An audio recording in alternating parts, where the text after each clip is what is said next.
À l'appel de son nom, chaque nouveau membre du Conseil supérieur de la magistrature lève la main droite et prononce la formule consacrée. Les membres titulaires et leurs suppléants prêtent ainsi serment devant le Conseil constitutionnel pour un mandat de 3 ans.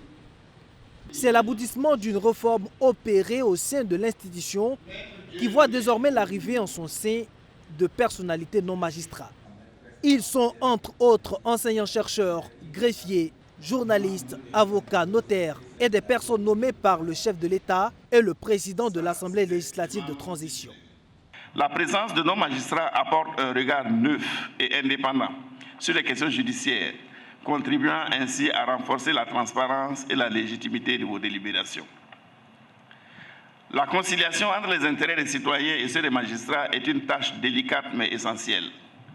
Elle garantit que la justice ne soit pas seulement l'affaire des professionnels du droit, mais qu'elle soit également accessible, compréhensible et acceptable à l'ensemble des citoyens.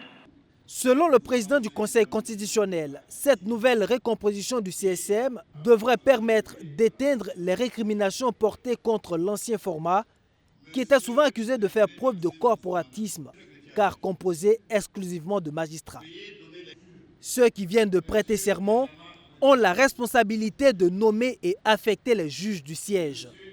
Ils doivent aussi assister le chef de l'État, garant de l'indépendance de la justice, dans ses prises de décision sur les questions judiciaires.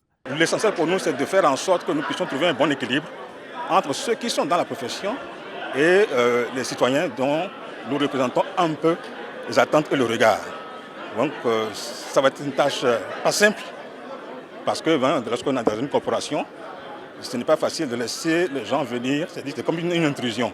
Mais je pense qu'avec la noblesse de la mission, les uns et les autres vont comprendre qu'est-ce que nous apportons réellement, et puis nous pourrons trouver le bon équilibre. Pour cette cérémonie solennelle, ils sont une cinquantaine de membres titulaires et leurs suppléants à prêter serment.